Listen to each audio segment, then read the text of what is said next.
another day in the life. We're just going to pop into the main barn now to see what's going on, and then we'll nip up the road to the paint shop and steal and see what's going on there. See you in a bit.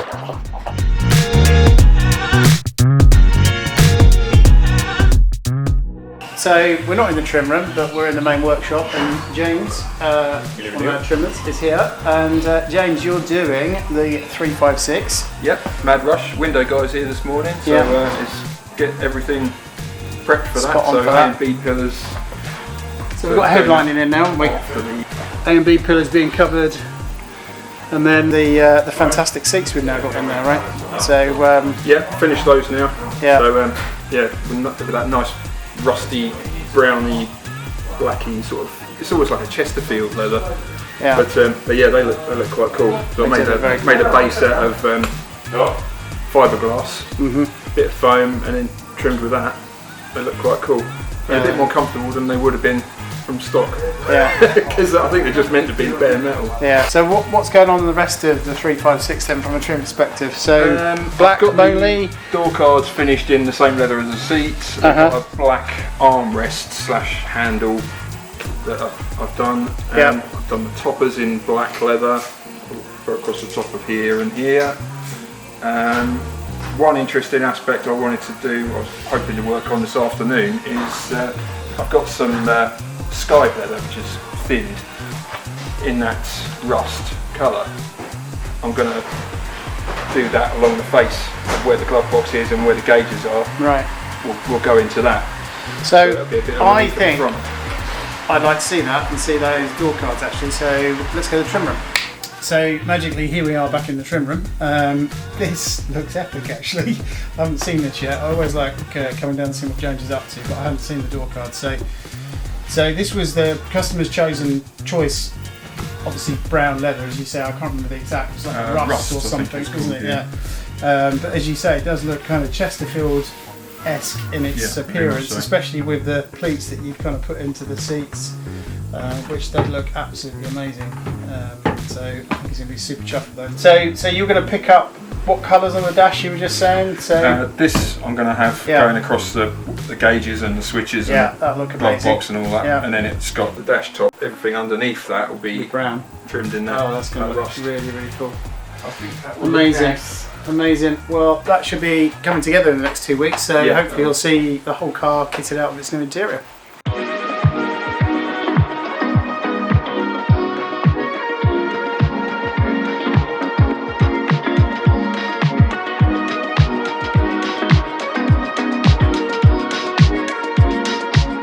So here we are down in the engine room with Joe.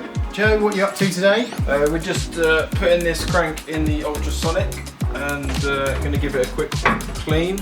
Brilliant. So we've got all of the bits now right here for the turbo engine. Yes.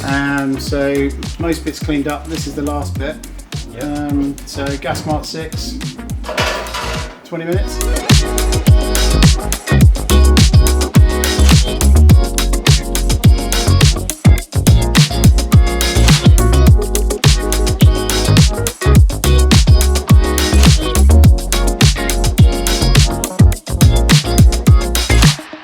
So Jack, another race car. This is a 987.2, isn't it? And they're bringing that, or allowing that car to be running the Porsche GB Championship Class 1 next year. So we've just got this in. I take it it's going to go for a cage soon, isn't it? Yeah, we're going off a cage end of the week sometime soon. But yeah, that means taking everything out. Yeah. Everything, the whole wiring loom back through the bulkhead into the front of the car. The whole dash out, the dash bar comes out, everything comes out. It's a big job. Not leaving the air conditioning in? No aircon, which is we're great in the summer, but no. And then when they put the cage in, they put it right to the struts, don't they, front and back? Yeah, so when we have our cages put in, we like to cut through and weld straight to the chassis points, top of the struts. Yeah. Same with in the rear, we get it nice and close to the chassis, going across the roof so we can weld to the roof. Safe as it can be then, and as rigid as it can be. Yeah.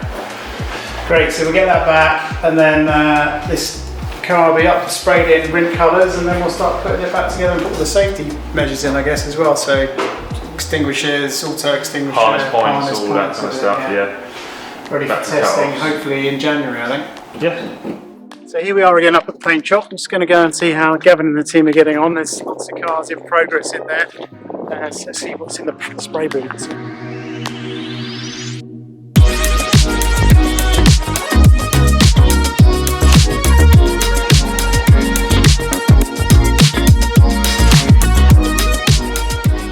How's it going, guys? Welcome back to the paint shop.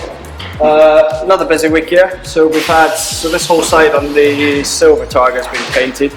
So we're just giving that a little flat and polish now. That'll be ready to leave by the end of the day. 930 Turbo is into final prime. Got that into final prime this morning. So that was in polyester primer last week. So that's all been blocked. Made sure everything's straight, tidied up any edges. Now it's final prime, so that'll be ready for paint. Aiming for tomorrow, maybe Monday, we'll see. And then in the booth now is the 911S, which again is ready for final prime. So good progress on both of them. Next week there should be some colour on both of them.